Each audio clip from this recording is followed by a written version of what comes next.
Boom. Ready? Here we go. Mr. Producer. Mr. Producer. We got all them hoes. Mr. Naeem has no more hoes. Because I took them all. I took them from you, Naeem. I'm sorry. I'm not sorry, but I'll offer you the platitude. Ah! Come on! Who do you think I'm fucking dealing with? Joey Bananas? I've been asking you guys for a long time now. Who do you think you're dealing with? Joey Bananas. You think you're dealing with Joey Bananas, but clearly I'm not Joey Bananas. So why do you think you're dealing with him? I'm just curious. Who do you think you're really dealing with? You're dealing with the fucking consummate professional running the Taylor's Code, the network and university for the ultimate professional. Competent in all realms, physically fit, six-pack abs, handsome, tan, humble, strong, highly intelligent, highly articulate. The network where you can learn how to build e-commerce stores or have your stores audited to make more money. The network where you can join, invest, double your money, triple your money, 10x your money in crypto. I just met with one of the gentlemen that I work on his portfolio. And within a week of him doing business with me and me managing his portfolio, he's up already 2x, more than 2x actually. He's more than doubled his money in the last week. We entered him in to Ethereum at the lows, used a DeFi platform to then go ahead and further leverage his positions, which is the title of the stream. Do you know how to print money on DeFi? I'm going to teach you guys a couple of things different outside of just charting, outside of just buying meme coins, give you a little insight into the world that we're playing in inside of the Taylor's Code, because we're doing more than just looking at charts and buying meme coins, okay? On the surface level, that may be what it seems like, and certainly there's opportunity to make money there. But there are further ways to leverage your positions. There are other ways to go ahead and generate an income off of your capital outside of just requiring the price to go up higher. A lot of people, the only way they know how to make money and the only way they can make money is in a bullish environment where they buy an asset and they let the price go up. Okay? That's how most people have to make money in crypto. It's not the only way to make money in crypto. There are ways to generate incomes off of your capital. Capital in and of itself is valuable. If you can provide liquidity, if you can provide capital, people will pay you for that, right? It's why when you're sitting on a bunch of cash, typically you want to take that cash and do something with it. You can put it into an HYSA. You can put it into a property to generate a yield. Or you could put it into crypto and generate an APY through staking, DeFi, collateralizing your capital and using it to loan yourself out money, those sorts of things, to then go ahead and make money off your capital without risking downside exposure, right? So this is one of the things I'm actually going to go over with you guys on today's stream on top of charting, right, is DeFi and how to use some of these DeFi platforms and use it to further leverage our positions. So without further ado, let's get into it because it's money, or time is money, so let's not waste any of it. Let's go ahead and do a little Mr. Producer. Ready? Here we go. Boom. Look at that. The live viewers climbing quickly. Like, comment, subscribe, retweet the stream. Don't be, what's it called? Don't be selfish. Do me a favor. I'm going to give you alpha. I'm going to show you how to make money. Do me a favor. Like, comment, subscribe, do your thing, right? Okay. Quick. First, Bitcoin, Ethereum, then I'm going to teach you about DeFi and how to make money in DeFi platforms. Okay? I'm going to teach you guys some pretty absurd strategies. So here's Bitcoin. All right, we're tracking equities, we're tracking Bitcoin. If you look at SPX, who could have fucking foreseen, right? I actually just changed this morning to demand, but I had it to supply. SPX is doing fantastic. Since we came down here, everybody lost their minds. Everybody thought it was over. Bear market, recession, etc. We nuked. We hit our demand zone that we had drawn out from months ago. Same with this one, right? We knocked between this supply, right? We lost this demand, turned this into demand. Supply, lost this demand, came down into here, rejected right here. Boom, reclaim, turned back into demand. Boom, reclaim. It looks like we just reclaimed this overhead supply. That is bullish on SPX. So we're now in demand zone. Until we lose this, we are now in demand. Now, look at where I had this line drawn out, right? This was from end of April, a couple weeks ago. I expected something like this. We came up into here, and I said, all right, we're probably going to come into this demand, reject, and go to the breakout. Looks like we actually came up a little bit higher than what I expected. I thought we would reject from this overhead supply. We reclaimed it, so we might actually just end up doing this. Something a little bit more like that, where he came up, he actually came back down into here, right? And then you just go straight up into the breakout zone. So we'll see. Whoops. We'll see. So we turn this into demand until further notice. So that's bullish. SPX looks like it's reclaiming, trying to go back to its all-time highs. If this breaks out, crypto, everything else is going to fly. On a lower time frame, though, because of RSI indicators, it looks like we were due for a local pullback, okay? Let's see. Where's RSI? Okay. So inside the Discord, we've been talking about after this nice leg up higher from basically down in here where we did a false breakdown. We reclaimed the bull market trend, broke the downtrend. Our RSI this whole time slowly climbed up into overbought territory. So because we came into overbought territory on the daily time frame, on a lower time frame, we were expecting some type of pause, some consolidation, some pullback before the continuation leg up higher. Okay. So even though we have this RSI overbought, as you see, as it got overbought over here on this move, right, up into its all-time high push from down in here, right? The reason we expect another leg higher is though the daily RSI is overbought right now, okay, and we're taking a pause and we're likely get a little pullback into this demand zone, which I'm going to go over. On the weekly time frame, our RSI is not even close to being overbought, okay? So on this same move to all-time highs, as you saw the daily RSI top out, we were just looking at the daily, it was overbought here. The weekly was also overbought, okay? Yeah, the helmet.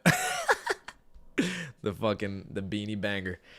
So notice that the daily and the weekly RSI was in overbought territory on this move. So this should have been, basically a sign that, yeah, you should be taking profits. You should be getting out of positions. You should be making some money on this leg up from this 8-month range of death from here, this move up higher. On that whole move, once you get up into this overbought on the weekly, you're looking at that saying, okay, we should be taking profits here because on a higher time frame, we're overbought. So here's the difference between that move and this move. Well, over here, right, so let's go back to daily, right? So pay attention. The weekly is overbought on this move, and so was the daily was overbought on this move, right? You see how it's overbought. On the most recent, it looks like a helmet. No, it's it's a beanie. It's not an actual helmet. Pax is over here saying I got a fucking helmet on. On the most recent move, yes, the RSI on the daily also became overbought, but much less than this move. The difference, though, on this one, though, is the previous move was also confluent with an overbought on the weekly.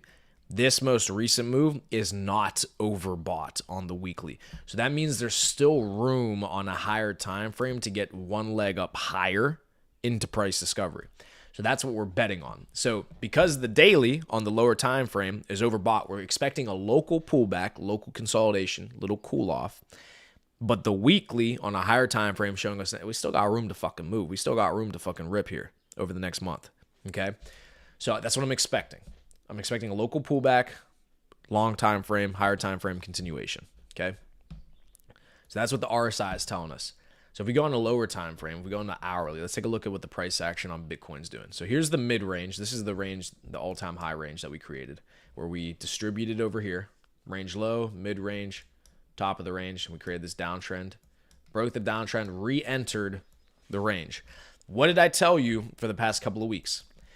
When you re-enter a range from below, you expect range highs because you got range lows. If you get range lows, you expect range highs. So what do?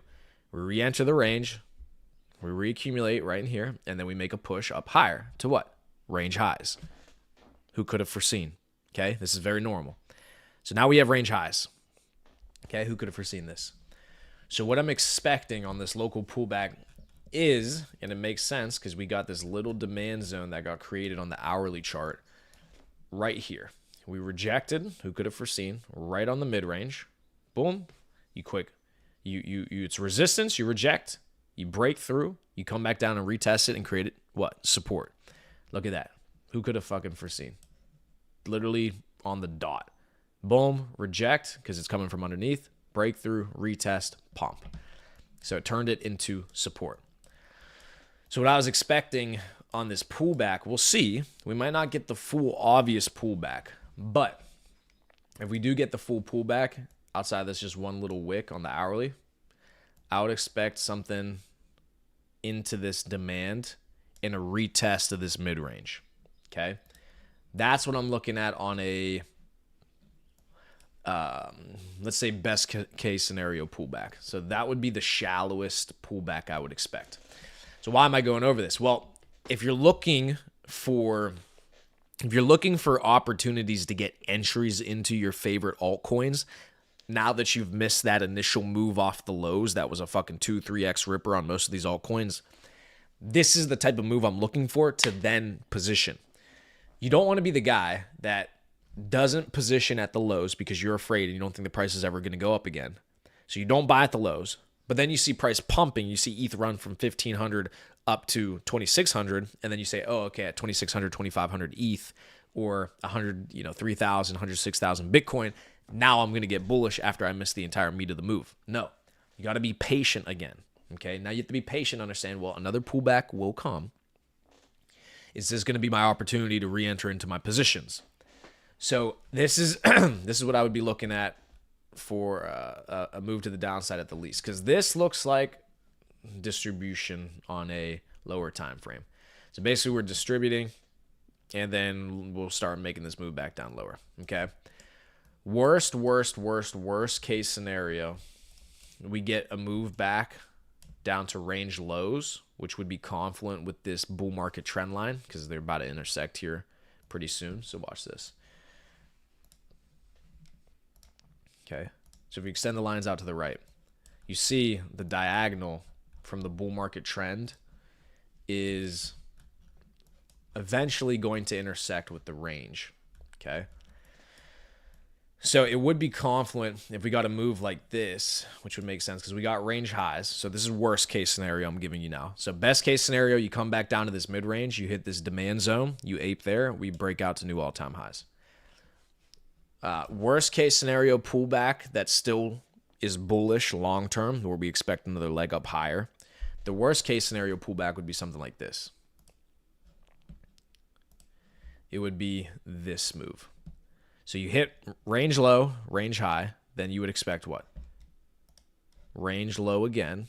So you bounce here, create a lower high, break down, and then range low. And look where that would put us.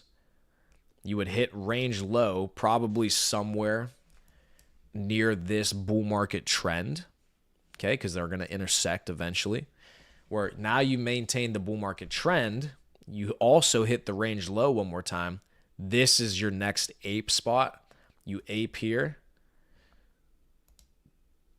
Maybe something like that. New all-time highs. Okay. Does that make sense? You understand how the different levels are going to play out? So what I would do is I would wait for either the range retest of the mid-range or the mid-range retest. Or if we break down from the mid-range, worst case scenario pullback would be down to about 92, 93,000. Okay. Bounce off that bull market trend and continue upwards. When I turn bearish, I'm turning bearish at the loss of the bull market trend. Okay. Just like we did last time.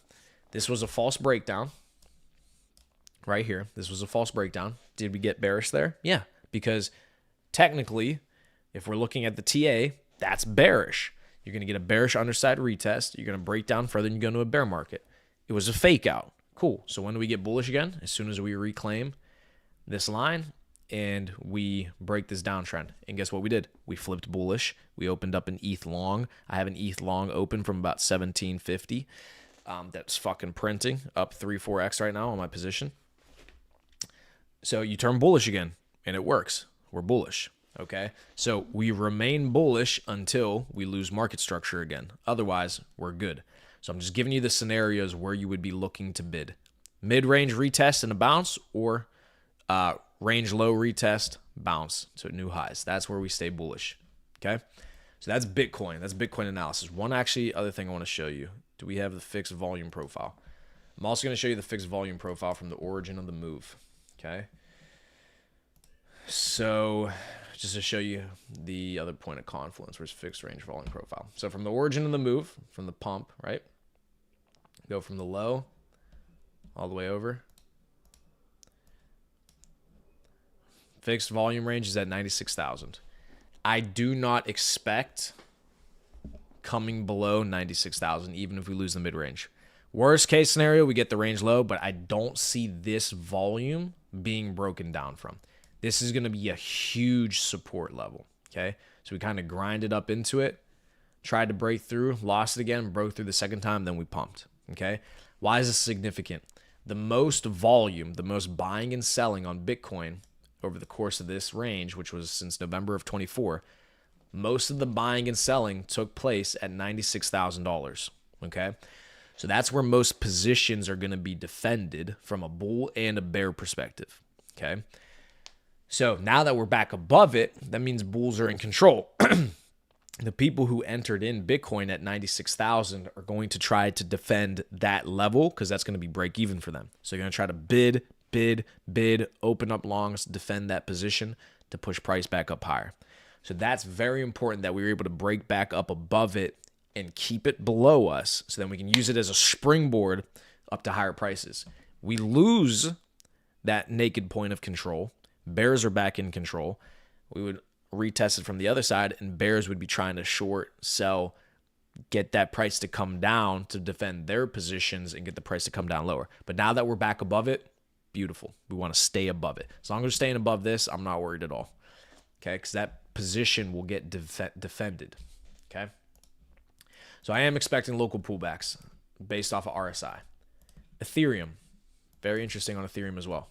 Here's why I'm so bullish on ETH and have been, and I'm going to maintain this bullishness here. Let's take a look at the RSI on the daily on Ethereum. Okay, so here's our local range. And notice what happens every single time. We drew these out like a month or two ago. Who could have foreseen? Downtrend, broken pump. Downtrend, broken pump. Downtrend, broken pump.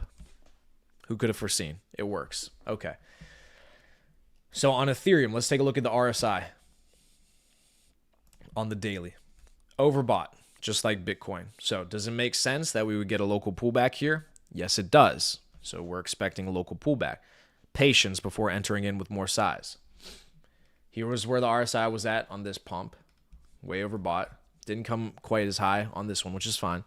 So local pullback we're expecting. But let's take a look at the weekly RSI compared to this move. So we move to the weekly time frame.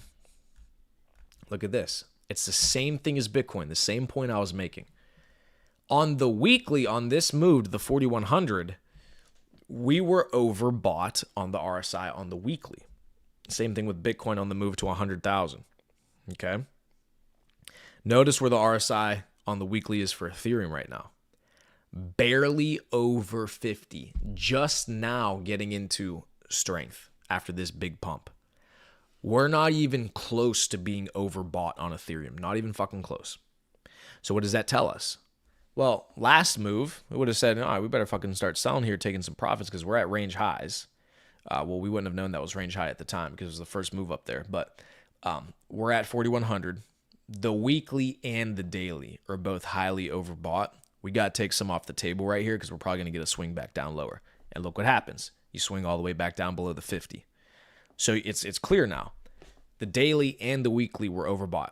Bitcoin last time, daily and weekly overbought. Makes sense that we had those big pullbacks over the last couple months. Ethereum right now, even though the daily is overbought, the weekly is not. The weekly is not even close to being overbought. So we have so much more room on this next move on Ethereum to capture upside before we even start to consider the idea of taking profits, taking some off the table, etc. Is it possible that we get a further pullback and we go into a bear market recession? It's possible. Am I betting on that? No. The odds are telling me no. Be bullish here on a higher time frame, because weekly on Ethereum is not even close to being overbought. Make sense? Very simple logic I'm using here to make our bets. So that's where we're at on Ethereum. So I'm looking at that and saying, love it, love it. I can still be very long on ETH with plenty of room for upside because the weekly RSI is not even close to being overbought. Once weekly and daily and monthly are overbought, then you can start to look at that and say, all right, probably should get the fuck out of here. Okay? Because look at the monthly RSI. Last cycle, the monthly RSI came all the way up here and then actually came down as this pump continued to take place. The monthly RSI on Ethereum has not been overbought this entire cycle. This is 17 cycle, hugely overbought. 2021 cycle, hugely overbought, called the top. This cycle, ETH has not even come close to being overbought on the monthly time frame. I don't see a cycle top here then. That means I think we go higher. I think ETH goes to $7,000-$8,000 because that would be overbought on the monthly. Okay, so ETH has plenty of room on the higher time frames for moves upward, which would be interesting. Let's actually take a look at Bitcoin on the monthly. I'm curious to see what that looks like.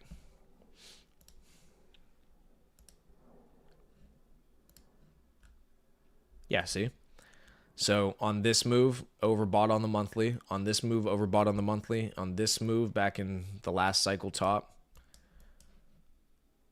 So notice cycle tops are taking place when monthly RSI is largely overbought.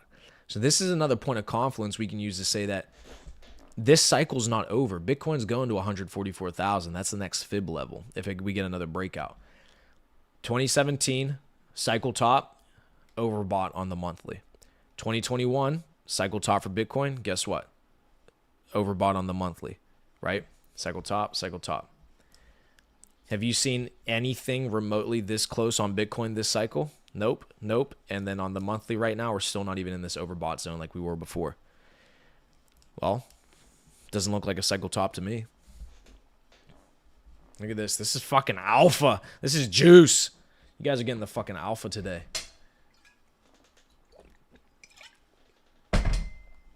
So I'm not seeing overbought. Whoops. I'm not seeing overbought territory on the monthly. Okay? Beautiful.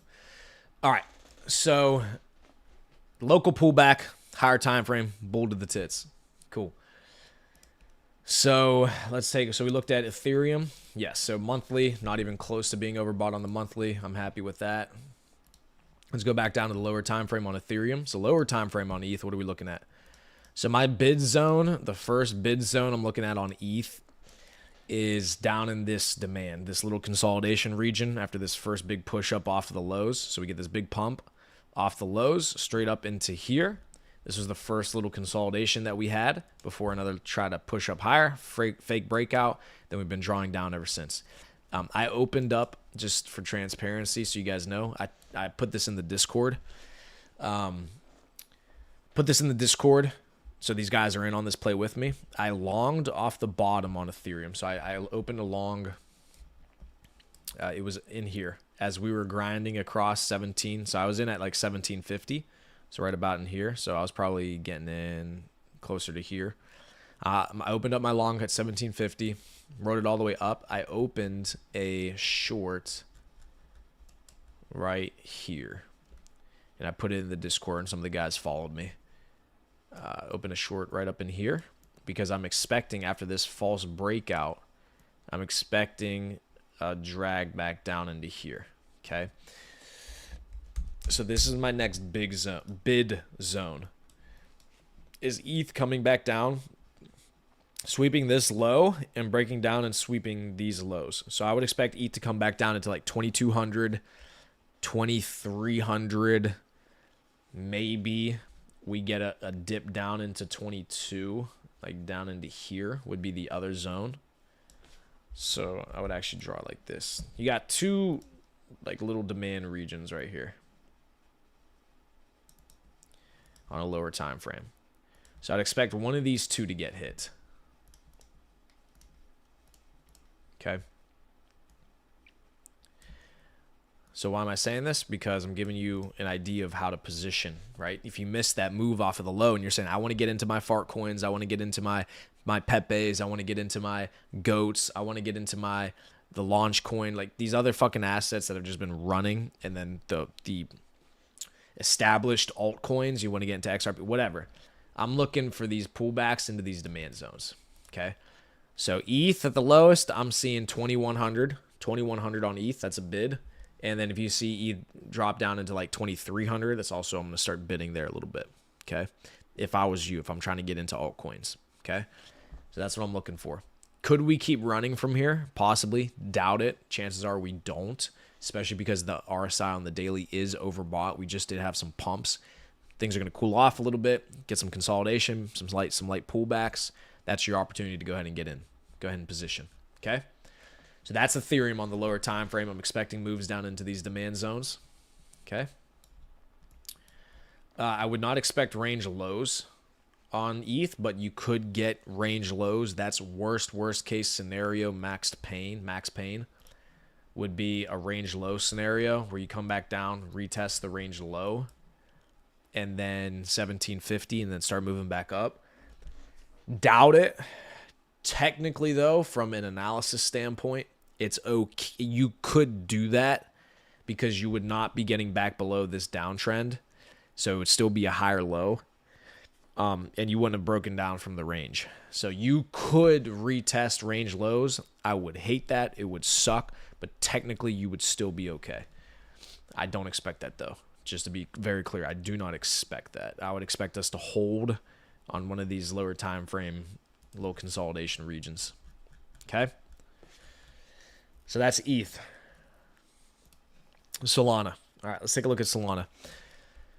So Solana, you have a nice short setup if you want to short here as well. So I'm going to give you guys one on stream just to give you an idea of what we're doing inside the Discord, how you can print some money onto the downside. If you look at Solana, let's do the RSI real quick just to give confluence to what we were looking at with the other two. Same thing with Solana. Everything on the daily got overbought. So this is why you're going to see local pullbacks across the board, and you see this low pullback on Sol. On the daily, we got overbought, just like we did before. Back in November, when everything else was overbought, Bitcoin, Ethereum was also overbought. So you notice how there's confluence between all the majors. When Bitcoin's overbought, ETH is overbought, Solana's overbought on the daily timeframes. It makes sense because they all pump together, okay? So we're overbought here again. Local pullback makes sense. But let's take a look on the weekly. Look at that. Again, the same point of confluence I've been trying to talk about here. March of 24 and 23. The weekly was hugely overbought. On this move in November, when ETH and Bitcoin were overbought on the weekly, Sol actually did not get overbought. But it matched up with, it was up there. It was close. Look at Solana now. Same thing. Daily is overbought on the RSI, but look how much room we have on the weekly. It's like ETH. It's barely passing the midpoint of this general region. So I would expect over the next couple of days, low pullback, catch up with this little, AMA band right here. Catch up with it, maybe bounce off of it, and then fucking boom. Until we get to huge overbought territory, and then I'm getting out of positions, and I'm looking to exit positions, take profits. So all of this is confluent with each other. Makes sense. Let's look at the monthly. Same thing. Last cycle, hugely overbought on the monthly. Overbought on the monthly in March of 24. Close, not even close. Okay, still below this SMA band, this band right here. Below it still. So it's still got a mean reversion at the very least. A mean reversion means it's going to revert back to this average line, this moving average, right? So it still has a mean reversion bounce to come. So that's on the monthly. I don't see anything telling me this is a local top. that this is the top. Okay. So let's look at Solana on the daily. I'll show you a little short setup. This liquidity, this little zone right here, it's a clear support and resistance level. Okay, this little band right here across. You see how you can even look at it from the current price. It bounces from this zone. The bottoms of these candles and the tops of these candles bounces from this price. So this is a very nice little short setup. So you could do something like this on Sol. I'll give you a free fucking play here. Okay, this is where price is at. Stop loss would be, you know, a run of, let's say like that. So you go down 9.7%. You could even do the high if you want to do that. Maybe you just want to play like this. Stop loss right here. I would play it down to this mid-range at the least. Or you could play it down. No, that's too much. You could play something like that. If you want to be really safe, do the run of that low. Run of this low. It's up to you, right? That would be my short setup. Come fill this FVG, this fair value gap right here. This big candles, these two candles right here. You could even do it like this if you just want to do this strictly just the FVG. Okay. That's your short setup on Solana. Okay. So that would be something I would be opening now. So there's your play. There's your free play on stream. That is what I would be opening right now. Is this play right here on Sol. Okay. You get a bounce into here on this local pullback. You reconsolidate and you take your next leg up higher. Okay. There's your short position on Sol. Keep in mind, Sol still has not clearly broken from its four-year reaccumulation range since last cycle. Next move up on Sol, whenever Bitcoin goes into price discovery, I'm going to expect Ethereum at new all-time highs. I'm going to expect Solana at new all-time highs. So this is your play on Solana. Okay, there's your short position. I would also be looking to enter into spot Sol. Because this is a clear zone right here. Yeah, basically in here. You tag into this demand. I'm looking up the load up on Sol. Okay. So there's your short position on Solana. Plenty of meme coins on Sol. Let's do XRP, and then I want to look at Fartcoin and a couple other the major altcoins. Okay. So XRP, you have a very similar, and look, we called this demand zone perfectly. We called the low on Sol perfect, by the way, down in here, into this major demand. Tag it, you come back into it, and you pop right up out of it. Okay. Let's look at XRP. XRP, look, it's maintained this range for the most part. False breakdown right here, fake out. It's maintained this range beautifully, though. XRP is one of the best altcoins that has been held up this entire cycle. Just going to be honest, XRP has been fucking incredibly strong. Let's look at some points of confluence. Where are we at on the RSI? RSI on XRP didn't even get overbought on the daily. So XRP is looking good. Okay. Did get overbought on this leg up. Okay. So, not overbought on the daily. So, obviously, it's not going to be overbought on the weekly. Yep. Clearly not. Not even close. And then monthly. I would be careful on XRP then. It's got more room, but because it's performed so well and held up so much, the monthly is still above this moving average. So I would not be lumping into something like XRP now. You either rode that move off the lows like a fucking hero, or I would not really be getting on the train right now. So that's good that we checked that. So it's different. That's different from Solana, Ethereum, and Bitcoin. The monthly on XRP is close to being overbought. It's not on any of those other assets. So that's something to pay attention to. Okay, what's really the upside potential on XRP if it's already close to being overbought on the monthly whenever ETH, Solana, and Bitcoin are clearly not? Something to pay attention to. So very good that we looked at that. So here's your short setup on XRP. It would be something very similar. We can even go on a lower time frame. It would be very similar to Solana, where you're tagging the mid-range here. So this is clearly your resistance spot, right? You're coming down from it. So I would open up a short like this. Stop loss would be these highs. And then I would write it down to here. Run this low. That's your short. You can even do it like that. Make it a little bit tighter. Because once you get back up to 2, nah, I wouldn't do that. I would do these highs.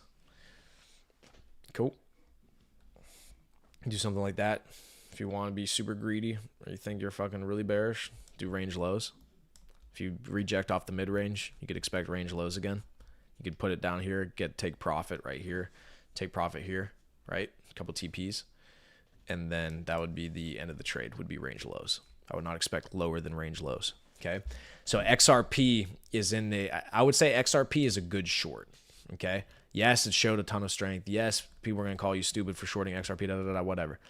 If we get a pullback across the board on majors, I would expect XRP to show some weakness just because compared to the other major assets, the major altcoins, it is more overbought than the others. So if it's more overbought than the others, then there's going to be more of a mean reversion play for people to make money. So it's going to be more likely that people are going to want to scale out of XRP or short XRP to bring that RSI down, and that RSI will start to come down and become healthier on the monthly. So that would be a similar short setup for XRP. Okay, so there's your short setup on XRP. We got time for one more. Let's do Fartcoin. Okay, so Fartcoin has been one of the strongest assets off of the lows. Okay, same with Hype. Look at Hype since the lows. Already back up in here, consolidating in this range.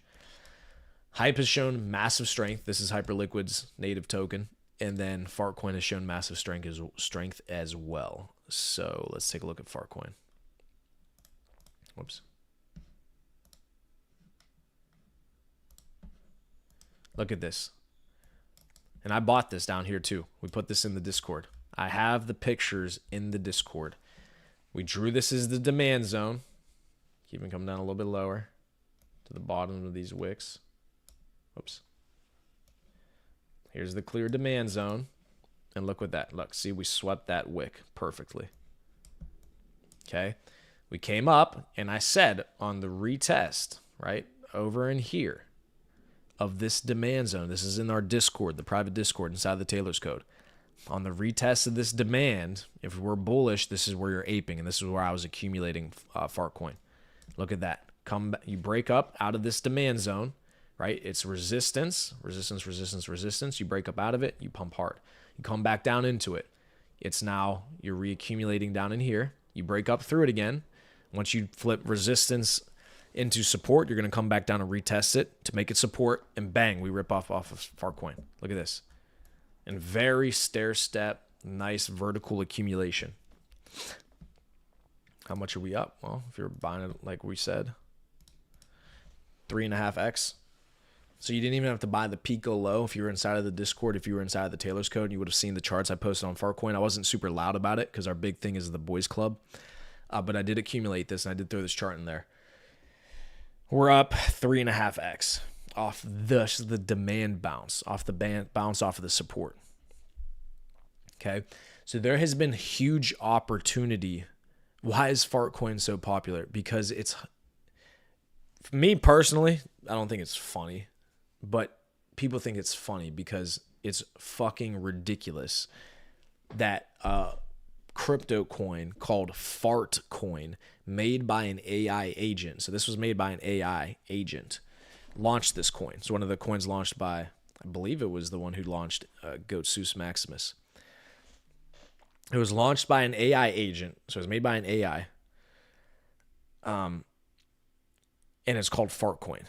So for this to have $1 billion, because at one point it was over $1 billion evaluation, larger than some of the biggest companies in the world, a bigger evaluation, worth more money than some of the biggest companies in the world, it's people think it's hilarious.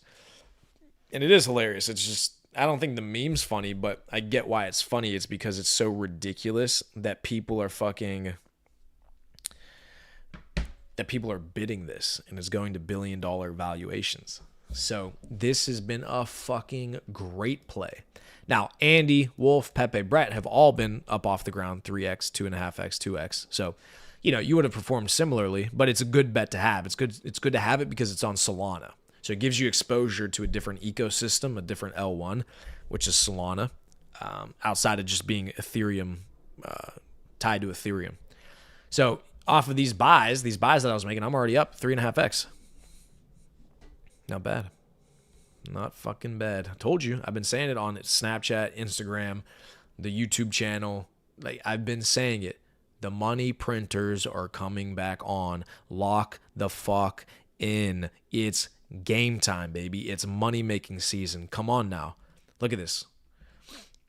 So there's Fartcoin for you. Now, what I would do for a entry on this, well, if we get a further pullback, this is probably your best bet, is right in here. That would be the most shallow pullback, would be down into this region, like a cent or a dollar.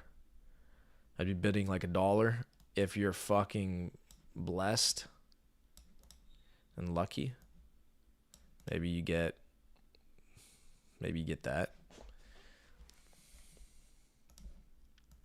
Sweep that low before going, maybe.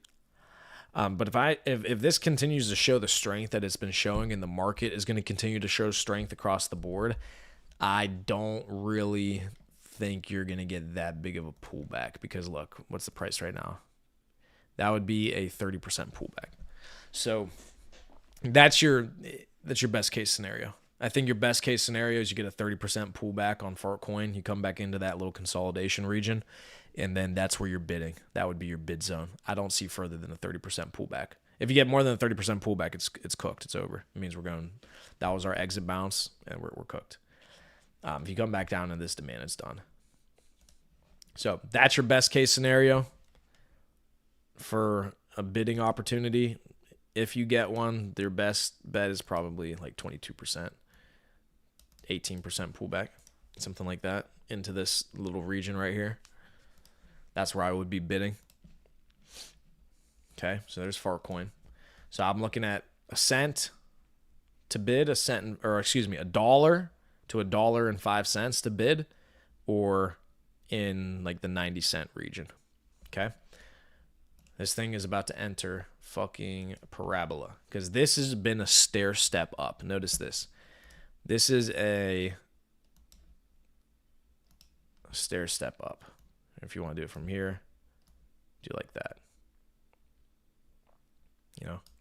Okay, stair stepping up. This move right here was a parabola, straight up. Okay. So we haven't even seen the explosive move yet on Fartcoin. The explosive move on Fartcoin is going to come on a parabola.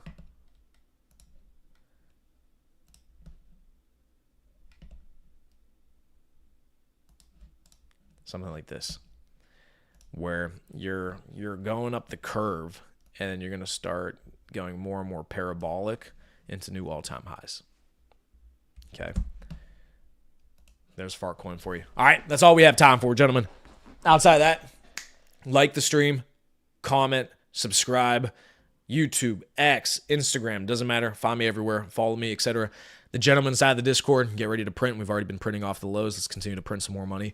For those of you that are not already a part of the network, join the Taylor's Code. The link is in the description. It'll take you to the website. There's 3 options for you to join the private network. There's the gentleman, there's the professional, and then there's the professional, there's the gentleman, and there's their hero program. The professional gets you access to the private Discord and all the basic channels, community, interact with myself and the other mentors inside of there. The gentleman program, you get access to the private Discord and a private section within the Discord called the Private Crypto Plays. It's going to be another set of channels where you have direct access to me, what I'm buying, when I'm selling, what assets we're accumulating at the lows, what I'm longing, what I'm shorting, individual portfolio questions, working with you on how to buy things, what to buy things, helping you with setting up your wallet, setting up your anything that you need personally. Join through the gentleman. You get access to that private portion of the Discord. And then a hero, if you join as a hero, you get access to everything. Fitness campus, e-commerce campus, crypto campus, plus the entire Discord, etc. You have access to everything, and myself and all the other mentors. Okay? All right, ladies and gentlemen. Let's make some money on this next leg up. Speed. Business is speed. Let's make some fucking money. Do a little Mr. Producer. Ready? Mr. Producer. We got all them hoes. I'll see you, gentlemen. Peace.